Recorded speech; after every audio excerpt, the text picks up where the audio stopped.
Hi, and welcome to Skeptarchy, the podcast that covers a variety of topics with skepticism and anarchism as their filters. So, who wants to go first with their story? Mine's really depressing, so we should save it for the end. Sure. I can talk about mine maybe before I forget all of the... Yep. Okay, so I came across an article on my Facebook feed that someone just sort of casually shared and said like, wow, this is terrible. And I read it, and terrible is an understatement. So there's an actress named Hannah Waddingham. I believe she's been, had steady work as an actress, although maybe not a name that like a lot of people recognize. I'm terrible with actor names. She played in Game of Thrones. She played a priestess who is the captor of one of the main characters, Cersei Lannister. And eventually, they're kind of all bad guys.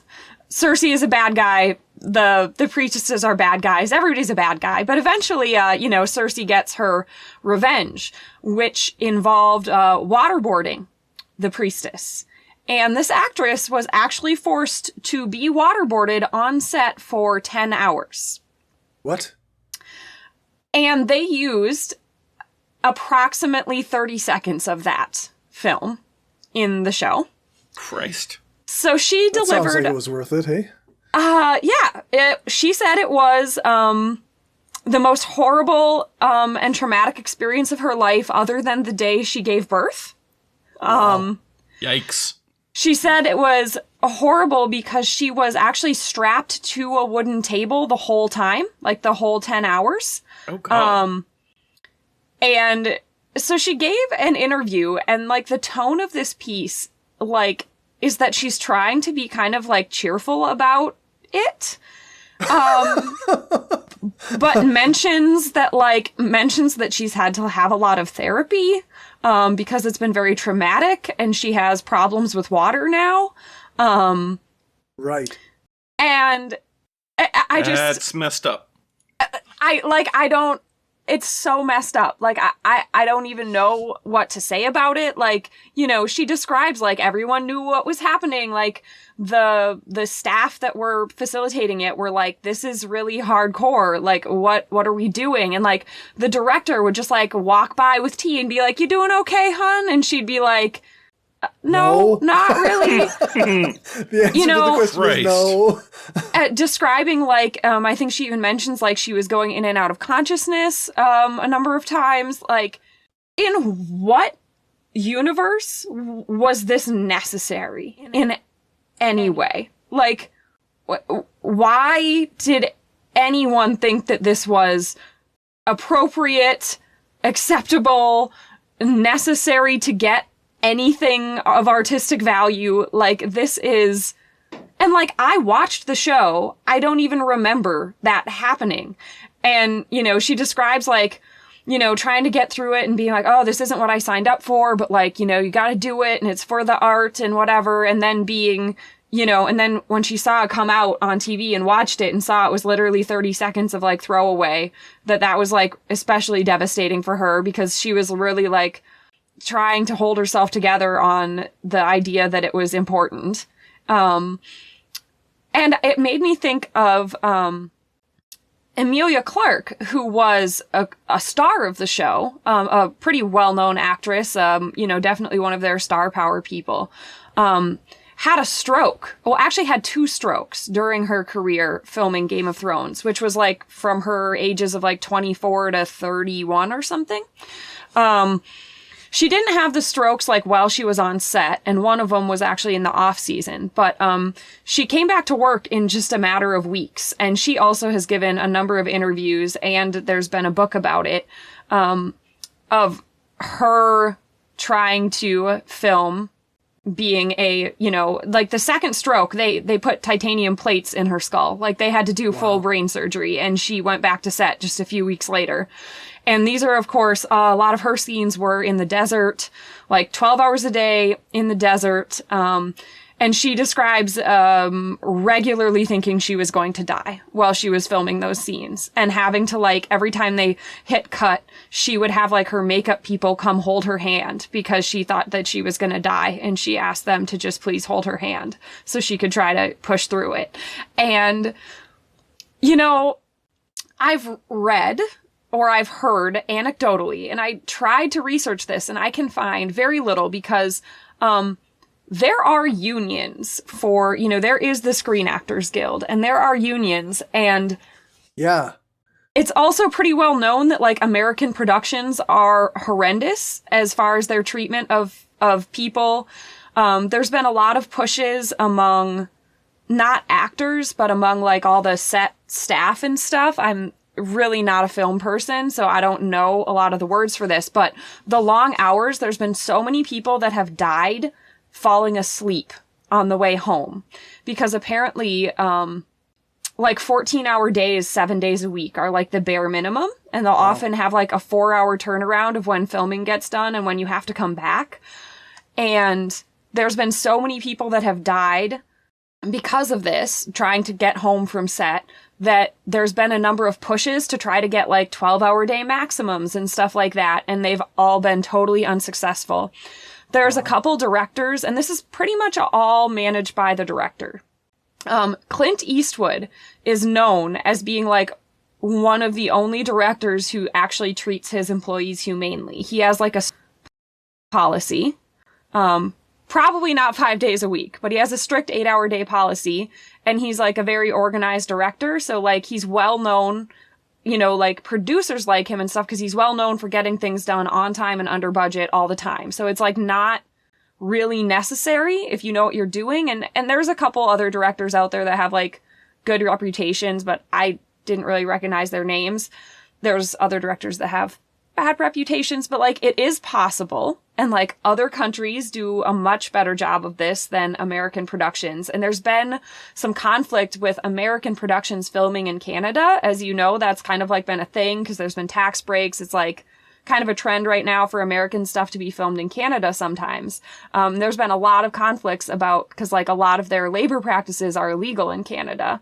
Right. And like overtime rules and stuff like that. I guess they fought and they got some kind of exception to Canada's overtime rules that, like, if you are working on a film set now, overtime doesn't kick in until you've been there for at least 14 hours on the same day. Oh, geez. Yeah, so it's kind of horrifying. And, like, I know I'm a big Star Trek nerd. And if you read any sort of, like, lore about, like, the filming of Star Trek, the TV show and stuff, like, there's a lot of horrifying shit out there about filming those. Like, of, you know, the actors being in costumes where they literally couldn't breathe, you know, they would pass out on set, stuff like that. Wow.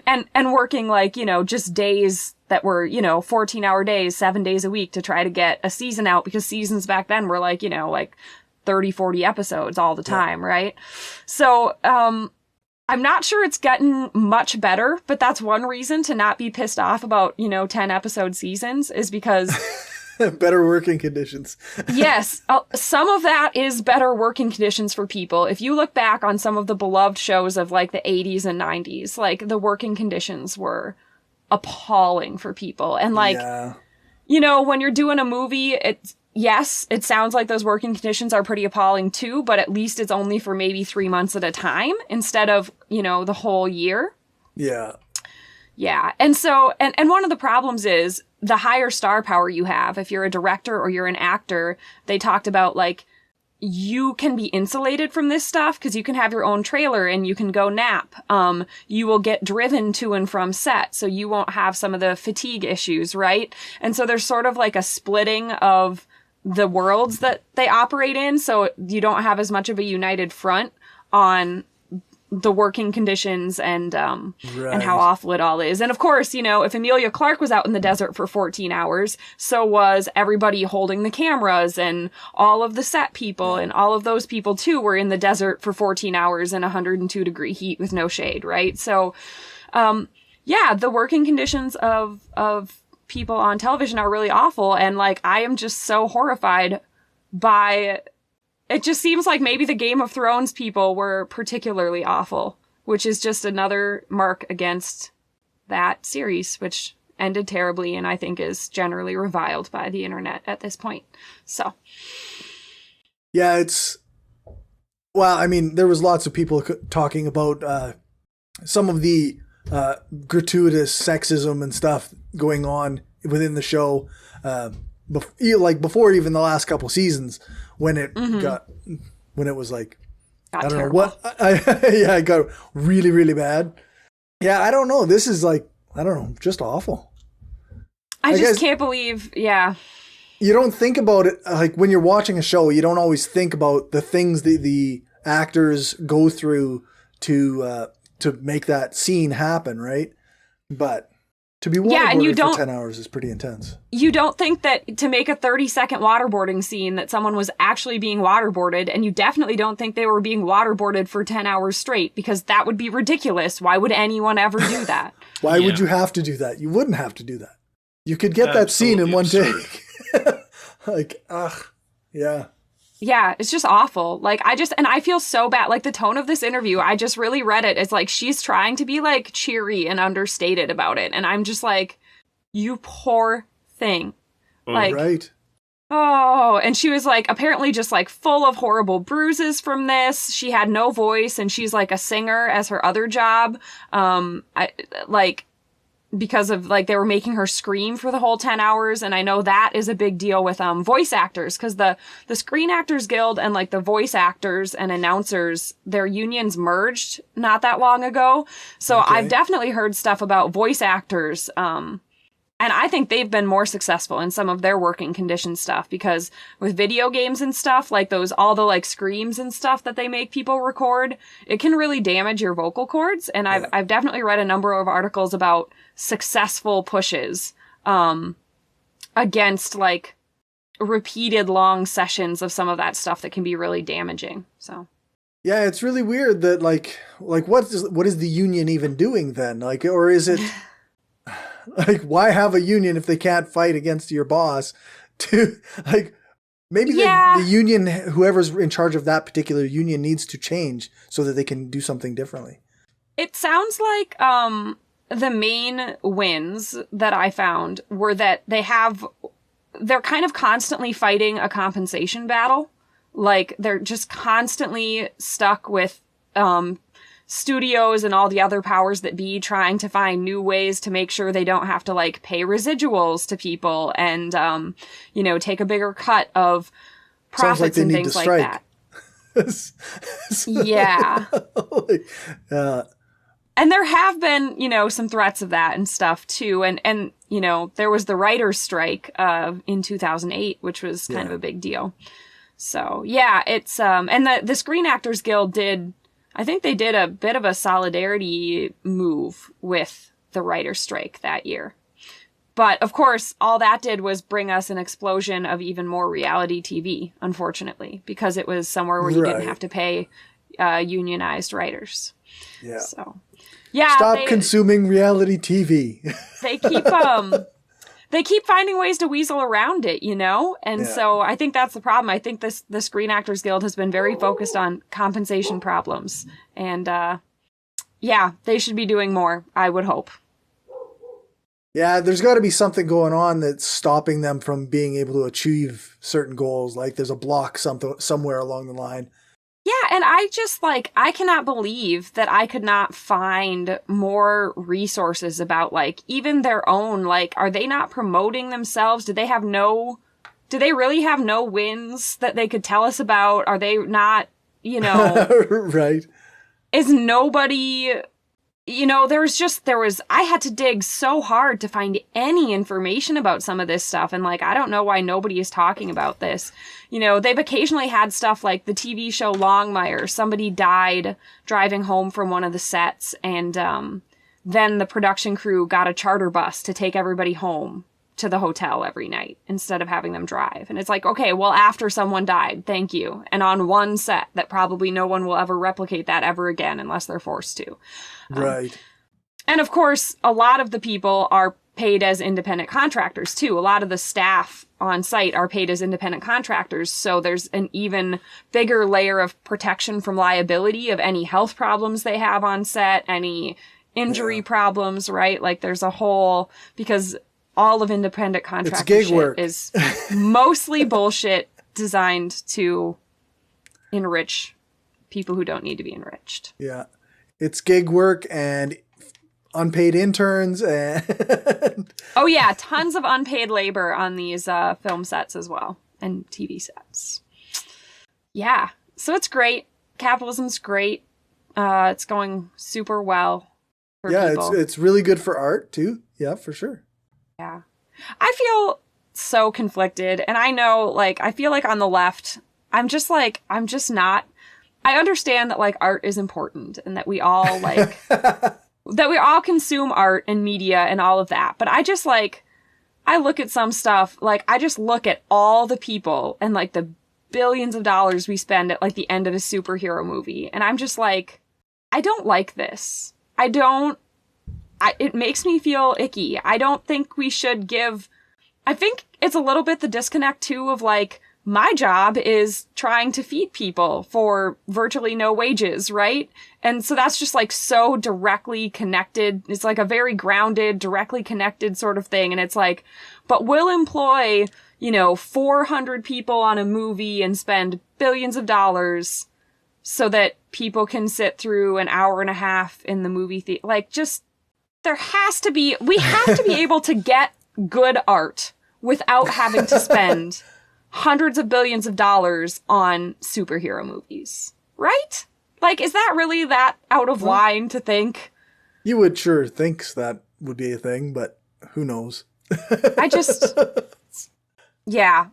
So that's just my inner, and even like podcasts, like lots of podcasts are really good, but then sometimes they're like asking you to donate money to them and they've hired a band to write original music for every single episode. And they're flying their person out just to get like a little background work that added, very little to the story because they definitely could have interviewed that person on Zoom, right? Yeah. And so it's like, I don't know if I want to give you money because like, I don't know if you need to hire someone to write. And like, okay, yes, people love making music. You're giving somebody a job that wants to make music and stuff. But just like, I personally feel like I would rather support someone who's like making a podcast that I also find interesting, but doesn't have so much money that they're writing original scores and flying all over the country just for ambiance, Yeah, that's right. Yeah. I don't know. I just feel conflicted sometimes about our priorities on things. Yes.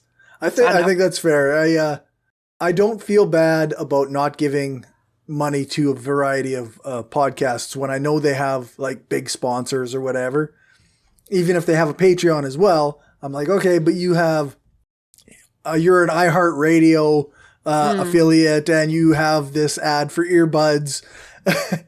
I'm sorry, I don't sign up for your Patreon, but I think you'll live. Right? I think we're all making choices with limited funds here. You know what I mean? That's right. Yeah, that's right. So when you have to prioritize. You have to. Yeah. When I start being a patron for shows again, it will be smaller podcasters. Right. Anyway, so people can come at me with opinions about my opinions on art, but I don't know. Well, I mean, a person can enjoy superhero movies and still think, why did this cost so much money? Why is it like, what is going on here? But right. And I just like, I think podcasts prove that like you can tell really good, interesting, engaging stories without spending $1 billion. Oh yeah. Without even spending $1 million, And like, I think that we've all enjoyed and appreciated art that didn't have a giant industrial complex behind it, yep. So I'm not saying that like art doesn't exist. I'm just saying like, right. Well, capitalism, it wrecks everything. It really does.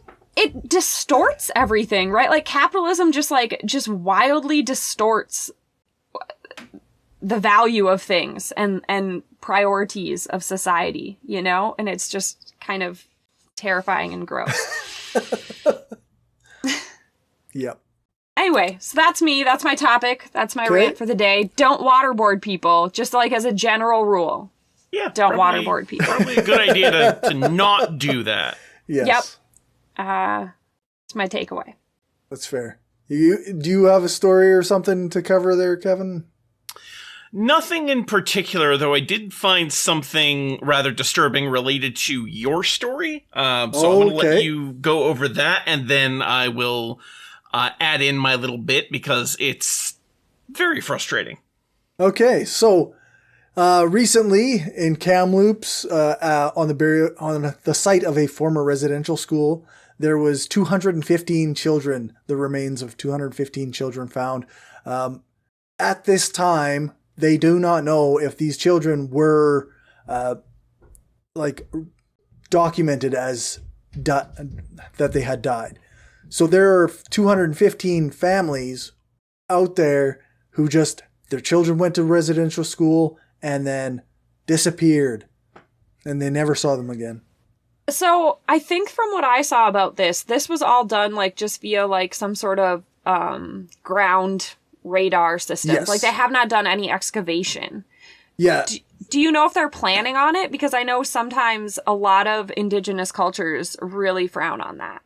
Yeah, I'm not entirely sure. I got this follow-up article here. What I remember seeing about it was that they are, I believe, planning to attempt to excavate and so that exhume the bodies so that they can do proper identification and inform families and things of that nature.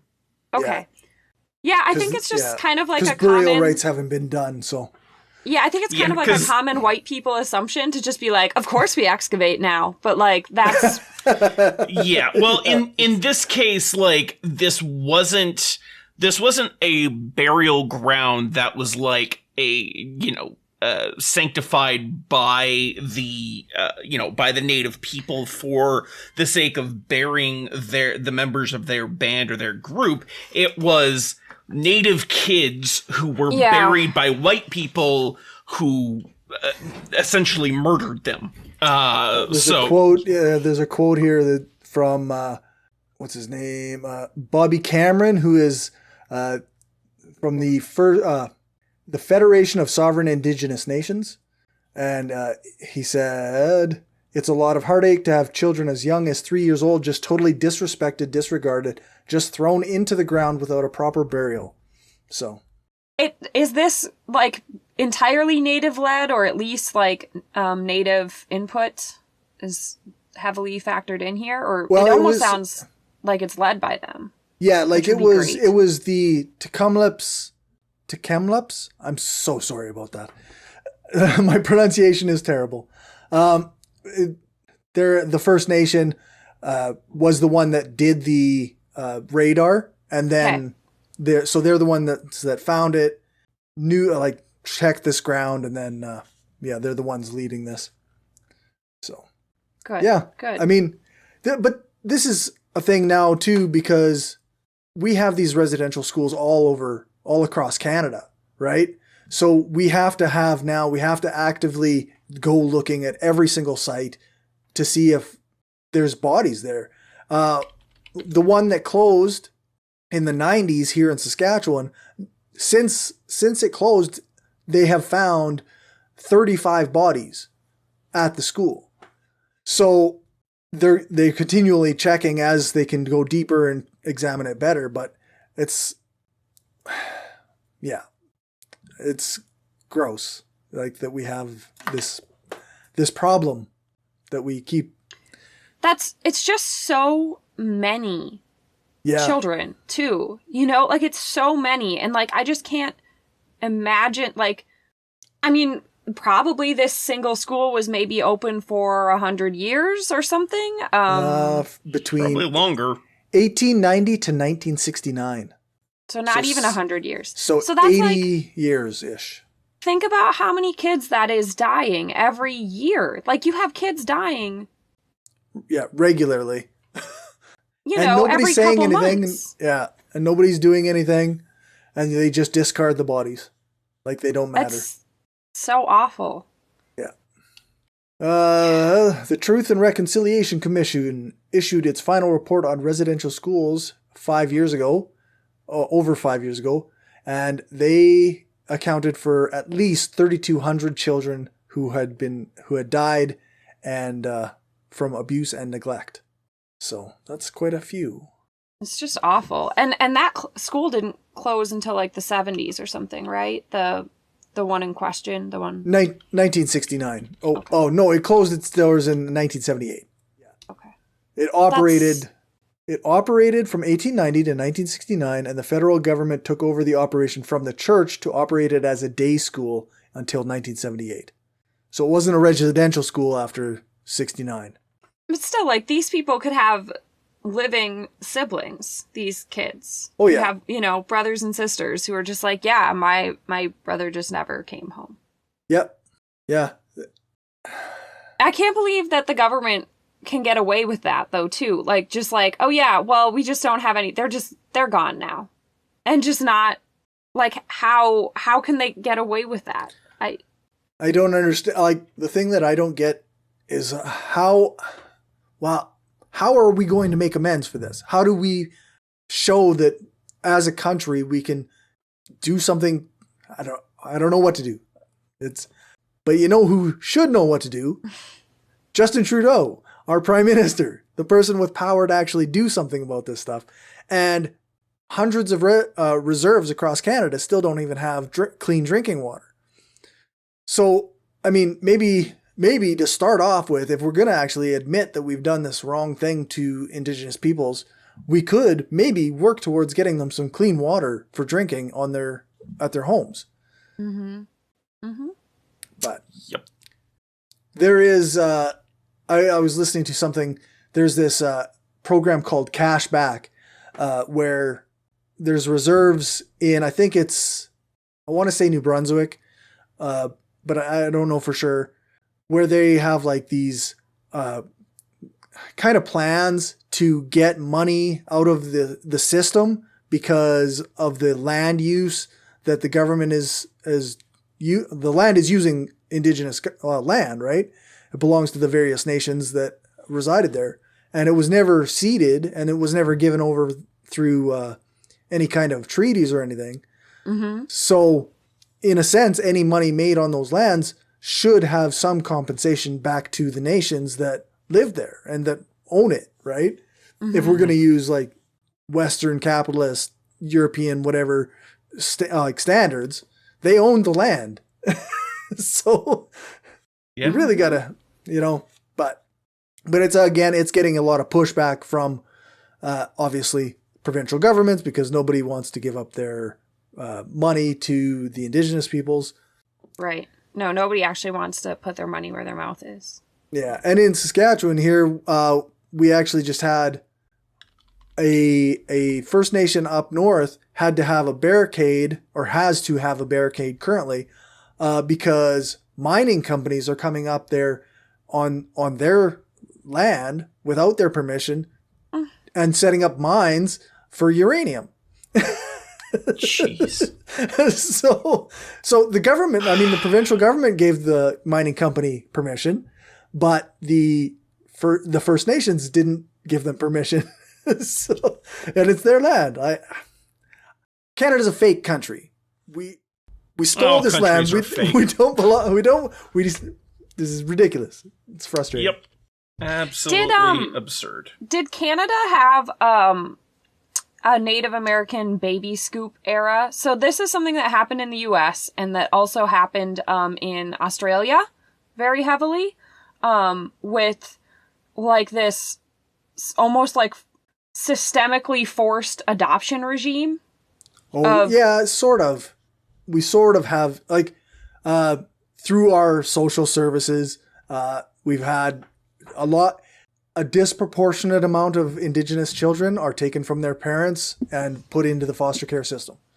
So the U.S. has a specific law called, I think it's IWCA. So, like, you physically can't adopt or yeah, I don't know if it applies to fostering, but you can't adopt Native children unless they've been through a number of processes where there's no possible Native homes for them. Right. Yeah. I just listened to something actually on Vice News that talked about that a little bit. And they said, like, there are certain cases where if they want to break ties with their band, or their tribe, then they can be adopted. But then they have to act as though they aren't Indigenous. Yeah, it's very complicated, and it, there, of course, is people that are, like, concerned that it, like, prevents adoptions or makes those kids, wait longer and stuff. But in reality, the whole system is very slow for kids that are, over the age of 5. So, everybody's waiting a long time for the most part, or if they ever get adopted before they age out. But yeah, so, and I know also in Australia, they had, very specific laws to, restrict the kind of adoptions that can happen that are enforced to this day, because you can't, because of the really, really intense, history of basically, stealing children from families. It's a bit of a pattern. Yeah, we've really done a number on Indigenous peoples through colonialism, and it's just so sad because, like, then you see people, crying about how, like, we're losing all these languages around the world, right? Like, languages that, the last native speaker dies, and it's like, yeah, we did that. Like, it's what happens when you purposely wipe out their culture. Yeah. And, it's pretty much gone forever, especially if it doesn't have a writing system, so. Yeah. So the bit that I wanted to add is that because a lot of these residential schools were set up by the Catholic Church, it was naturally expected that the Catholic Church, i.e. the Pope, would make a statement on this. And he has done so. Essentially, the statement boils down to, we're sorry it happened, we're not actually going to apologize. Like, yeah, this sucks, but, we didn't do anything wrong. Oh, gosh. Yeah, that's essentially what it boils down to. I'll read the full remark because it's just... I joined the Canadian bishops and the whole Catholic Church in expressing my closeness to the Canadian people who have been traumatized by this shocking news. Note he says the Canadian people, not the, Indigenous people that happen to live in Canada.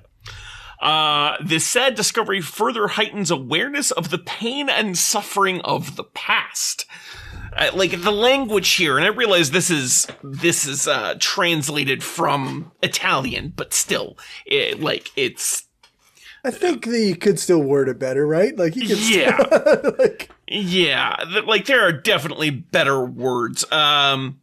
He urged political and religious authorities in Canada to work together to, quote, shed light on this sad event and humbly commit themselves to a path of healing and reconciliation. It's important, he said, to, quote, turn away from the colonial model and also from the ideological colonizations of the present and walk side by side in dialogue, mutual respect, and recognitions of the rights and cultural values of all the daughters and sons of Canada. We recommend to the Lord the souls of all the children who have died in Canadian residential schools, and we pray for the grief-stricken Indigenous families and communities of Canada. So not a single fucking apology in there anywhere. It basically, this sucks, bro. That's like taking no responsibility whatsoever for the Catholic Church's role in this, because, as I said earlier, they were the ones who primarily set up and ran these schools. And this one in particular, the one they found these bodies under, was specifically a Catholic Church run institution. So the fact that there was absolutely no apology in there is, yeah. Hell, even Trudeau says he was disappointed in the Catholic Church for not offering a formal apology. And we all know how shitty Trudeau is. So when even Trudeau is going after the Catholic Church for not apologizing, it There's says actually something. a meme in Canadian left Facebook and Reddit. There's like a meme with Justin Trudeau saying, "Oh yes, this 215 children is a real tragedy, and we're very sorry for the Indigenous people and peoples." And then it's the other one is like, "So you're gonna stop fighting them in court, right?" Yeah, exactly. Like, all the apologies in the world don't do shit if you don't actually make it right, which is what the whole fucking truth and reconciliation thing was supposed to get started on doing, but of course, they haven't done shit.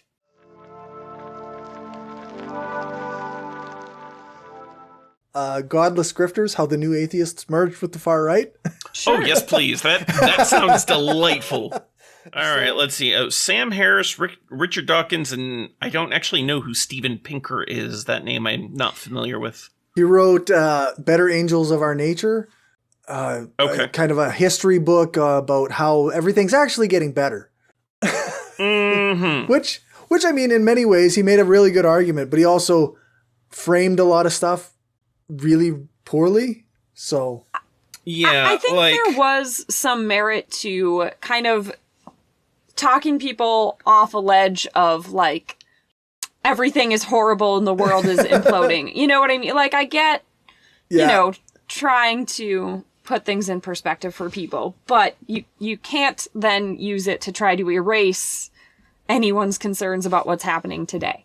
Like, exactly. Yes, we are not dying of the plague. Oh, wait, pandemic. We are not dying in the same numbers or proportions as we did of a plague that had no treatment. So nobody's using an Iron Maiden now, but there's other forms of torture that are somehow more humane. We're waterboarding people on movie sets instead. Yeah, that's right. As a lyric from a song I very much enjoy goes, lower pay and higher rents, another kind of violence. So yeah, the sorts of physical direct violence that, was the norm of centuries past has gone down, but the effects have not really changed all that much. Yeah. So this article by Phil Torres, the initial part of it, he starts talking about how he was really like inspired by the new atheist movement at the time. Like, a lot of us, I think, were. I used to love watching Hitchens debate against Desmond Tutu and stuff like that. And I mean, I was a big Richard Dawkins fan and all that. It felt like a thing to be an atheist in the 2010s, right? Mm-hmm. But he goes through and he kind of lists all the various reasons why some of these various new atheists are problematic. I guess Sam Harris is like, he's still super, super popular, but he's definitely not good. Yeah, he's really hung up on his scientific racism thing. Just yes, he likes that. Let it go. And also that, like, Islam is particularly worse than any other religion, I think has been a big pressure point of his that he's just really, really dug in on. Mm-hmm. As a random white guy, I just don't know that he's the authority I'm going to listen to on that. No. And he's said in the past, like, he's accused Ezra Klein of being a far left radical because he didn't agree with him on Charles Murray, right? Mm-hmm. On the scientific racism. And he said straight out he will never talk to Ta-Nehisi Coates on his show because Coates is too far gone. as though the claims about like Ta-Nehisi Coates is actually a super reasonable guy. He's right about a lot of stuff. So of course Sam Harris doesn't like him. Yeah. Sounds about right. But yeah, his focus on like PC culture, cancel culture, wokeness, all this stuff. And there's lots of people doing great critiques of him, like Ina Nice Mango's over on Polite Conversations. She's got her Woking Up series that she's doing on Sam Harris. But yeah, I could spend a lot of time complaining about Sam Harris, but there are other names on this list. So one of the things about this article is, correct me if I'm wrong, but when it got to Boghossian, I don't think it actually went into. Oh no, yeah, he just fits under James Lindsay, right? Oh no, okay, no. So they did talk about so his starting a company with literal Christian dominionists. Oh yeah, like, yeah. Like Christian nationalist dominionist groups. That's Michael O'Fallon, right? Yeah, they did. It was just like a line, so I think I just missed it. But yeah, and yeah, I just don't know how you could deny that someone like that is part of the far right. Like, if you're literally starting a company to promote your ideas together with someone who is a literal Christian dominionist, I don't. And Aaron from Embrace the Void has done a lot of really good work on that. But yeah. Yeah, my favorite was someone was like, yeah, well, it's just like, they said something about like Michael O'Fallon being a lawyer. Michael O'Fallon is a random dude with an undergraduate degree in like performance violin playing or something. I just thought it was really funny that this fan of that guy was like, yeah, he's like really authoritative and he just like has an interest in the law and politics because of all this. And no, that is not what his expertise is. That's just, Christian dominionism is just a thing he's really passionate about. Yeah. 'Cause they were definitely trying to take like sort of like a libertarian take on it, like it's just, it's about the principles and stuff like that. Okay. So we've got Sam Harris, Michael Shermer, who is credibly accused of rape, as well as various other sexual, harassment and misbehavior, I guess. Mm-hmm. Lawrence Krauss, who is credibly accused of rape and other various forms of sexual harassment and other things. Richard Dawkins, who has a tendency to tweet himself into a stupor, I guess. He's just... Yeah, I mean, Dawkins has certainly had a lot of shitty takes on Twitter. I don't know if he is, like, I'm not sure that I would put him on the same level as a lot of the other folks on this list. I think more than anything, Richard Dawkins is an oblivious person who is just kind of not progressed with the times. And he won't shut up about it. I mean, right. He won't just, as most old white men won't. Right. He feels the need to try to throw his weight around on it and has shitty takes on a number of things. I'm not sure it rises to the level of Peter Boghossian or of sexually assaulting. I guess I just, like, okay, shitty old white guy with shitty opinions who won't shut up about them is, slightly less bad to me than, like, actually being, like, part of the right wing and or being an actual sexual assaulter who is now, in the case of like David Silverman, who is now, just grifting as much as he can out of sort of alt-right money in order to say like, I'm an ex-SJW, ex-feminist, And that's probably just because Dawkins is too old. I mean, if he was 60, maybe he would be diving all in on the right-wing money like some of the rest of these folks. So maybe I'm being too generous. Maybe. It's a scale. It's a spectrum. Like, there's a scale of shittiness, and on this list, I would put Boghossian, all the way. None of them get away with being not shitty. Right. They're all shitty. Yeah, pretty much. Steven Pinker, what was his thing?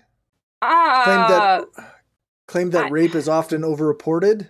Yeah, he's done a lot of defending on the sexual assault issue. Assisted the legal defense of sex trafficker Jeffrey Epstein. That's not good. Yikes. Yeah. And, certainly a lot of free speech on campus, quote, yes, unquote, of course, yeah. issues. The thing is, it all feeds into itself. If you, a person who's been watching since Elevator Gate can then go on to see the Gamergate thing, and then you can go on to see, the anti-feminist movement as a whole, and then that tied into the alt-right, and all of these IDW new atheist types, they all thought they were being edgy and cool before, and then they all kind of amalgamated and moved into these other sections of the right, or what they thought was the center, and they kept calling themselves liberals as a get out of jail free card. Yeah, the classical liberal farce. Yeah. That they like to play, the word game that they use. Dave Rubin's not even on this list. But these guys also hang out with that, the Weinstein brothers, right? And those guys have turned full on, conspiracy theory, anti-vax, promoting random untested drugs nonsense. Oh, God. I just saw a thing. David Silverman's new bio is "Felon Lives Matter Less." Jeez. Which what? was apparent. Yeah, that's his new hashtag. Felons Lives Matter Less. And it was specifically spurred by the police violence stuff. In response. Felons' lives matter more than Dave Silverman. Yeah. Start your own hashtag, Cory. It's just so over the top, unnecessarily gross. But that's his thing, that was always right? David Silverman's brand, right? Was trying to be shocking, I guess. Yeah. But it's just isn't that alone just so antithetical to humanism? Which was Yeah, that's right. I cringe remembering, I've interviewed some of these guys. I've read their books. I've promoted their shit. Mm-hmm. It's really interesting. So someone made the point, it might have been Gretchen Koch, that, or possibly Stephanie's Van, or it was a conversation between some of those folks about how back in the day, 10, 15 years ago, there were people saying, this is about atheism, and atheism is just not believing in God. If you guys want to do all your SJW stuff, take that to humanism. That's humanism, okay? Yeah. And then the Humanist Society revoked Dawkins's award. And now they're just as upset about, okay, but you can't do that because, humanism, it's like they just forgot what their argument was the whole time. And I have certainly, even in the last 5 years, I have heard the argument of don't mix politics with atheism. If you want to do leftist politics, that's humanism. If you want to do pro-LGBT stuff, that's humanism. Stop bringing that into just the atheist spaces, right? And but it's just so funny because it's almost just no, they just want to feel like they're in charge and they're in control and their ideas are the good ones wherever they go. Wherever they are, they've decided that space belongs to them and their ideas now, Because of course it didn't satisfy them that, okay, people took it to the realm of humanism and stop identifying as atheists and start identifying as humanists, They couldn't leave that alone either. It always reminds me, I just had to look it up quick. There was a guy, I don't know if you remember him, CJ Werleman. He wrote a book back in 2014 the title was called "Atheists Can't Be Republicans If Facts and Evidence Matter." And he got drummed out of the atheist community for it. He got thrown out. Nobody would talk to him. He was a lunatic, according to everybody. And at the time I was like, okay, maybe he's over the top a little bit on some things, but absolutely an atheist can't be a Republican if they take evidence and facts into account, right? But this was this was the David Silverman going to CPAC, trying to get conservative atheists. Yeah. Back when he was still in SJW and he was just like trying to make friends or whatever, right? Yeah, that's right. Insisting on going to CPAC and... Yeah. Yeah. Yeah, there was another article that was published. It was not nearly as big, but it was someone on the right-wing side of atheism saying that rehashing Elevator Gate for the 10th anniversary, I believe. Yeah. And the whole premise of the article was that P.Z. Myers and Rebecca Watson were infiltrators to the atheist movement specifically designed to take it down. Like, they were invited speakers to the conference. Like, they weren't like the split in the movement after Elevator Gate was not because random SJWs showed up to demand things. It's because there were people in the movement who had progressive values and didn't want women getting sexually harassed and assaulted at conferences. Yeah. And they spoke up about it. And some people couldn't handle that. Like, nobody, like, came in from the out, like, it was just, like, this bizarre conspiracy. Like, first of all, why are you rehashing this? And second of all, like, why would you make up a bizarre conspiracy theory about this instead of just being, like, there were people with different values in the movement who held strong feelings? The interesting, like, it's been said a million times, but Rebecca Watson's video asking men not to bother women in the elevator was super, super nice and reasonable. Like, this was not a big deal. And it blew, again, it's just like, you cannot tell white dudes not to do something. You can't. They'll just lose their shit. Yep. Even in, like, I'm pretty sure she framed it as like, I'm giving you some helpful advice on how to pick up women. This is not a good way to do it. This would be a better way. And it was like, nope, no. How dare you give me advice? How dare you? Oh my God. How dare you give me advice in a way that's like, this is not a great way to do this. Mm-hmm. Well, it felt too much like a criticism, right? The male ego is too fragile. Yeah, well, and it was clearly, the whole thing was just distorted, into a frenzy. And of course, that was one of Richard Dawkins' big things. He got in on that and... Right. It's just another case of him throwing his shitty opinion around. Yeah. In an informal but damaging way because he's famous, Yeah. Also, okay, fuck Atheists for Liberty. Like, fuck this right-wing atheist bullshit. What is this? So is Atheists for Liberty a group that like just formed? Like just... They're reasonable. They're relatively new. They formed, I think, before the 2020 election. I remember I was still listening to Scathing Atheist and whatnot, and Atheists for Liberty had contacted them before the election. They wanted to have an interview or a discussion or something. Oh, and their board is literally just like a list of people who have sexually assaulted people at conferences, right? Right. Like, it literally is, though, isn't it? Well, let's just take a look. I don't know Thomas Sheedy. He used to be on my friends list, but yeah, like, I don't actually know any of these names. I thought for sure Silverman. Oh, there's Bogosian. Board of Advisors, Peter Bogosian, Melissa Chen, James Lindsay, God Saad, Yasmin Mohammed. Like, this is the worst people you could possibly pick.